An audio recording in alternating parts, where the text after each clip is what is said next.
putih ya di situ gitu. Jadi kalau kata orang feng shui Cina-Cina ya katanya kalau bisnis usaha pertama tuh jangan diapa-apain ya, gitu kan.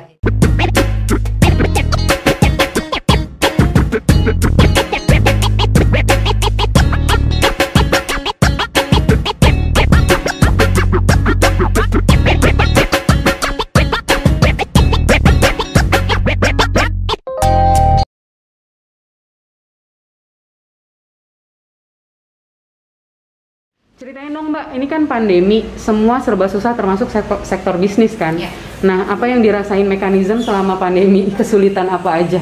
Kesulitan pasti biasanya kita mengirimkan barang setiap hari Senin, pengiriman pemesanan dari hari Jumat, Sabtu, Minggu masuk ke Senin, dari Senin ke Selasa gitu. Biasanya setiap hari gitu. Sekarang kalau pandemi ini pada saat ada PSBB kita hanya berani masuk kantor seminggu 2 kali.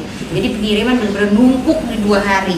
Belum lagi kita kadang-kadang nggak ketahuan stoknya mana yang berhabis gitu karena komunikasi by phone semuanya. Terus juga permasalahannya juga mungkin daya beli dari masyarakat itu tidak sebesar dari sebelum pandemi kan pasti gitu, dan kita harus benar-benar bisa berpikir ekstra untuk gimana caranya orang itu bisa tetap membeli mekanisme dengan harga yang sangat reasonable buat mereka. Jadi pada akhirnya kita nggak bisa tuh kasih harga mekanisme sekarang di atas 250. Jadi semua barang kita tekan gimana caranya costly-nya, produksinya harus mepet gitu. Terus yang penting aku selalu bilang sama tim dari sini, yang penting kita masih bisa gaji karyawan.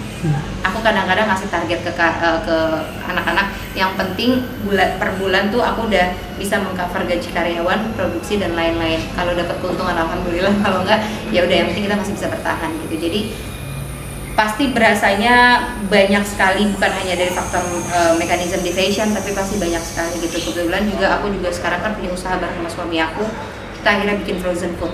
Mau nggak mau harus punya sesuatu di rumah pada saat kita di rumah saja, yang biasanya tidak pernah di rumah saja, daripada stres, apa yang bisa kita lakukan gitu. Akhirnya aku bikin sama suami aku, kebetulan dia pinter banget masak dan suka masak. Akhirnya kita bikin namanya Saikoro Wagyu Cube Beef, makan saja dulu. Jadi itu usaha kita berdua. Jadi setiap hari kita marinate daging, terus promoin juga. Terus yang harga daging Saikoro mestinya melambung, tapi kita jual dengan harga yang sangat ini. Jadi memang kadang-kadang kita nggak bisa bertahan hanya dari satu peluang gitu. Kita harus pintar-pintar mencari peluang baru. Di mekanisme peluangnya adalah sekarang ini kita bisa harga-harga kita minimaliskan, cari produk yang memang benar-benar memang lagi diminatin sama sama customer. Jangan membuat sesuatu yang customer tidak cari, pasti seperti itu. Penjualan drop banget nggak? Justru anehnya, dan alhamdulillah sekali pada saat lebaran kemarin, pokoknya di bulan puasa ini penjualan terbaik mekanisme selama 3 tahun atau 2 tahun terakhir. Wow, menarik ya. Padahal bulan puasa dan lebaran itu lagi hot-hotnya COVID ya? COVID, itu PSBB. dia, makanya kalau ditanya efeknya gimana, efek pasti ada gitu. Tapi makanya aku selalu bilang gini, pada akhirnya kita kayak jangan berusaha untuk selalu menyalahkan keadaan, karena memang Allah baru memberikan kita kesulitan itu baru berapa bulan gitu, sedangkan kita dikasih kemudahan bertahun-tahun, berpuluh-puluh tahun gitu. Jadi ketika kita dikasih ujian, pasti Allah lagi sayang sama kita, gimana nih kita untuk bisa lebih lagi, maksudnya lebih sama Allah tuh lebih yang agamanya ibadah kita dikuatkan atau seperti apa. Jadi memang aku selalu bilang sama karyawan, jangan pernah menyalahkan keadaan. Mungkin keadaan seperti ini pasti ada sesuatu yang lebih baik gitu. Jadi pasti ada yang lebih susah daripada kita. Pasti ada yang sesuatu yang sangat mungkin tidak bisa bertahan lagi untuk membeli susu anak atau apa. Tapi intinya sebenarnya kita harus bisa beradaptasi dengan keadaan sekarang, bukan kita menyalahkan keadaan. Ke depan ada rencana apa lagi Mbak untuk mekanisme? Apakah akan ada launching produk baru? 2020 mungkin udah lah ya, 2021 deh. Kita tuh mengeluarkan produk baru 1 bulan, tiap minggu tuh pasti ada yang keluar produk baru. Jadi kalau ditanya produk baru pasti keluar dalam tahun 2021. Aku belum tahu karena bagian produksi itu dari Saskia semuanya. Cuman biasanya kan mekanisme membuat mukena itu dengan pattern yang sudah ada di misalnya di toko kainnya sudah ada. Nah, untuk 2021 rencananya kita membuat pattern sendiri untuk si mukena ataupun baju yang akan kita produksi. Jadi memang mudah-mudahan sih itu berjalan, karena memang kadang-kadang apa yang lagi mekanisme bikin nih, terus tiba-tiba di ini ada, nanti pokoknya tiba-tiba banyak banget tiruannya gitu. Jadi aku pengennya membuat sesuatu yang eksklusif supaya teman-teman customer tuh ngerasa wah eksklusif nih dari mekanisme, nggak akan ada di tempat-tempat yang lain. Jadi untuk 2021 yang aku tahu adalah kita lagi mau mencoba untuk membuat pattern sendiri untuk beberapa produk. 2020 saat pandemi pun tetap ngeluarin produk baru? Selalu. Mekanisme itu selalu mengeluarkan produk baru. Target aku dari bulan ini Oktober, November, Desember, aku bilang sama karyawan aku minimal 15 produk baru keluar. Dalam kurun berapa bulan tadi? 3 bulan. Wah. Jadi mau cuman kerudung aja, itu akan aku hitung satu. Misalnya, jadi seminggu itu dia ngeluarin misalnya celananya, gitu kan. Nanti minggu depan dia keluarin atasannya, atau mau dia keluarin satu set, gitu. Setelah aku hitung-hitung, pokoknya dalam 3 bulan, dia tinggal 2 bulan ke depan dia harus mengeluarkan 10 model baru.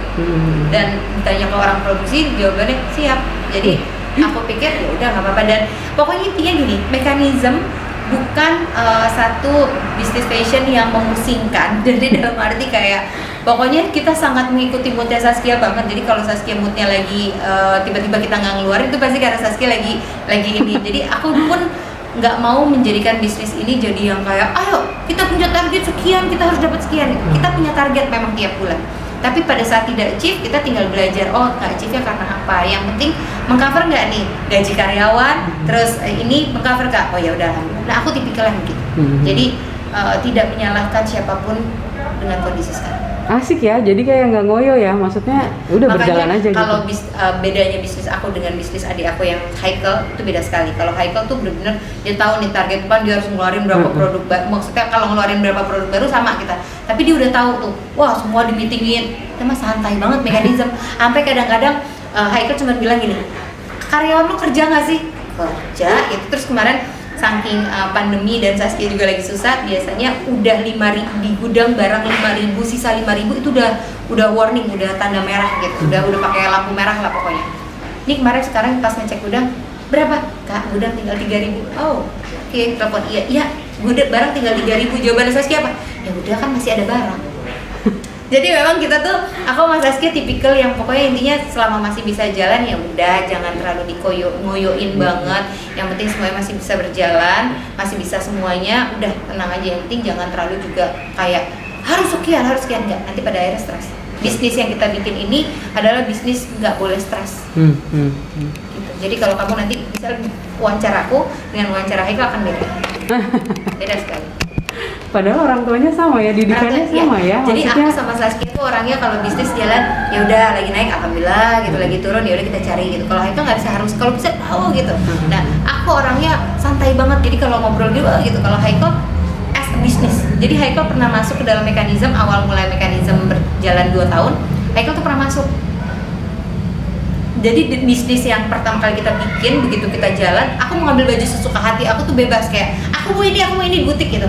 Gak pernah ya dicatat, tapi udah sebatas itu aja. Begitu ada Haikal mau ngambil baju susah, aku harus bayar, aku punya jatah tiap bulan. Terus saya telepon, iya ini kenapa kok Haikal, ini kan butik kita, jadi kita nggak bisa ngambil baju nih. Wah Haikal pokoknya dipersulit, padahal Haikal bener gitu.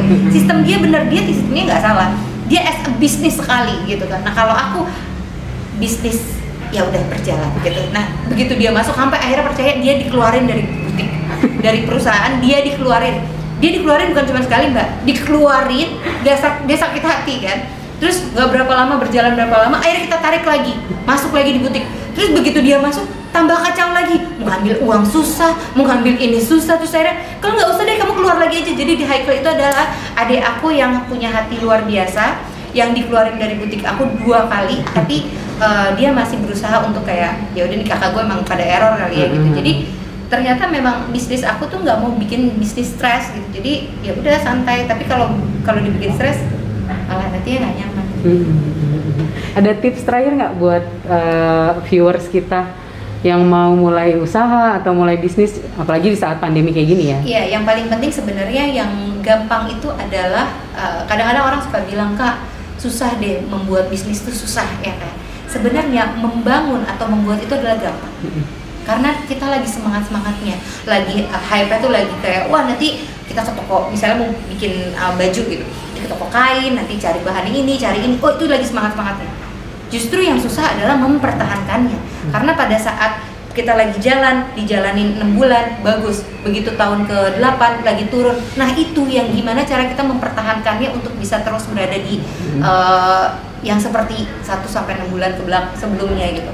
Jadi kalau aku selalu bilang buat teman-teman semua yang pasti kalau mau memulai bisnis itu yang pertama membangun itu gampang, mempertahankan yang susah. Kalian harus bisa mempertahankan apa yang sudah ada. Kemudian mencari partner yang tepat. Dalam arti kalau aku lebih nyaman berpartner dengan adik, dengan keluarga. Mau di Mekanism, di ZAM, dan gitu juga di Makan Saja dulu bisnis aku sama suami aku senangnya dengan keluarga.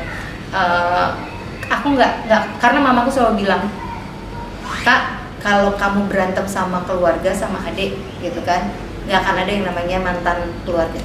Tapi begitu sama teman, kalau kamu berantem pasti ada yang namanya dulu temen gue, nggak ada tuh dulu adik gue, dulu orang tua gue, nggak ada. Jadi mama selalu bilang kalau sama adik sama kakak kamu berantem ya udah pasti begitu doang gitu. Jadi cari partner, terserah boleh sama teman kak, aku tidak melarang sama yang misalnya gue lebih banyak teman aku yang cocok sama temennya berpartner. Nah kalau aku lebih senang berpartner dengan keluarga.